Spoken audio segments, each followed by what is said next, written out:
So Enzo and Cass ended up winning this match by disqualification, only because Styles got involved, and it was a whole beatdown.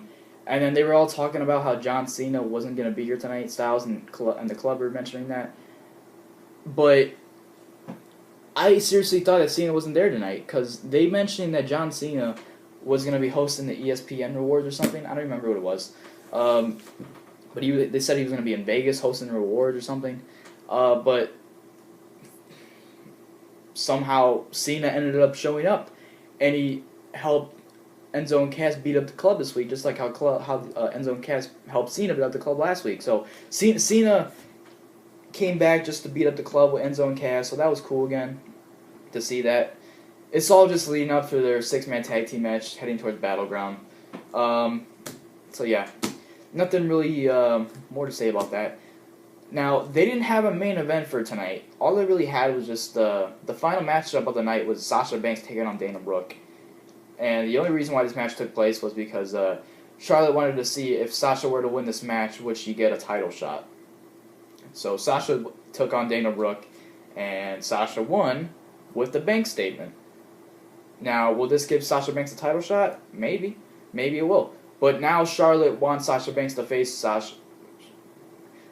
Dana Brooke again on SmackDown. So it's going to happen again on SmackDown. So Sasha Banks won this match. Moving on. Okay, so now we get on to the most important segment of the night. Mr. McMahon returns to Monday Night Raw to address who will be in charge of SmackDown Live and who will be in charge of Raw. Yeah. So first Mr. McMahon comes out, then Shane and Stephanie come out, and then they're all talking. Mr. McMahon's mentioning how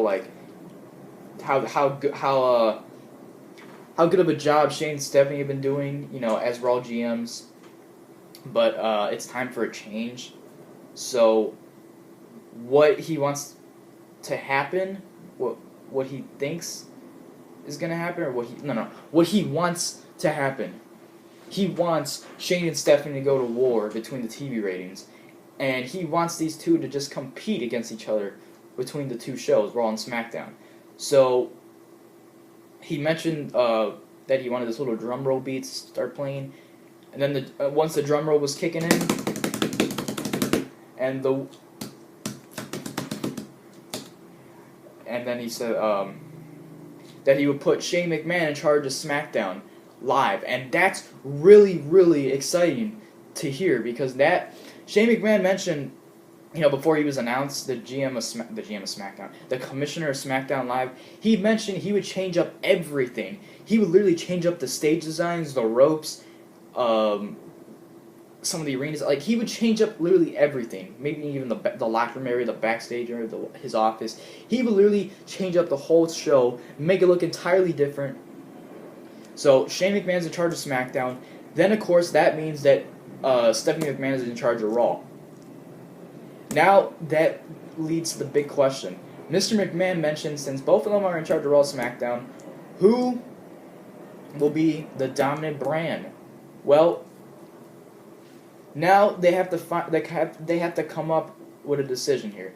Mr. McMahon, he wants Shane and Stephanie to find one person each to be their general manager or their assistant or something. I think he said their general manager. He wants one person for Stephanie and Shane, to help them be SmackDown GM. Now, I really don't know who would join Stephanie. Maybe Triple H or something, because we haven't seen him on TV since WrestleMania or something. I don't know, but I feel like Stephanie would choose Triple H, and then I feel like Shane would probably choose Daniel Bryan. But it really all depends here. But you know what? The WWE app, they spoiled the SmackDown GM's decision. After Raw was over, Daniel Bryan, he showed up on the WWE app, and he showed up on this picture of the SmackDown logo in the background, and it showed Daniel Bryan on there, and I think the WWE app accidentally put that on there, so they spoiled SmackDown's GM. So SmackDown GM will be Daniel Bryan. However, they didn't spoil Raw, so they'll probably have since Daniel Bryan will be for SmackDown in charge of running SmackDown with Shane. They're probably gonna have Triple H in charge of running Raw with Stephanie. But we'll see what happens. It really all depends on who's gonna show up.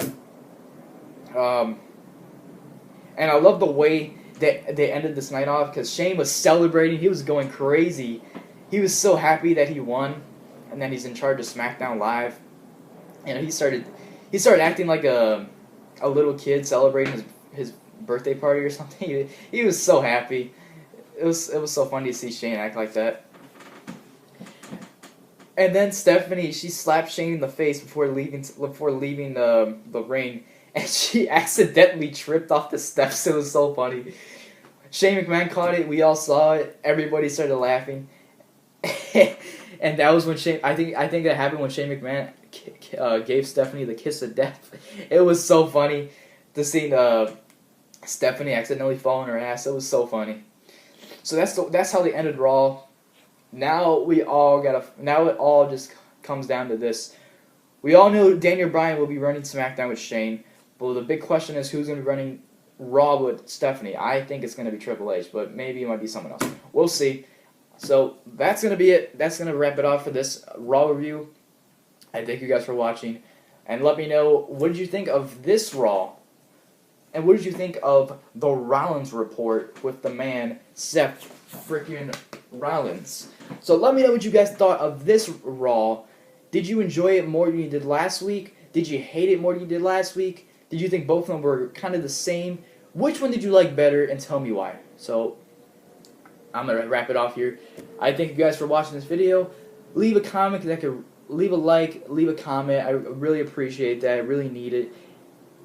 And I will see you soon. Subscribe for more, guys. I'm out.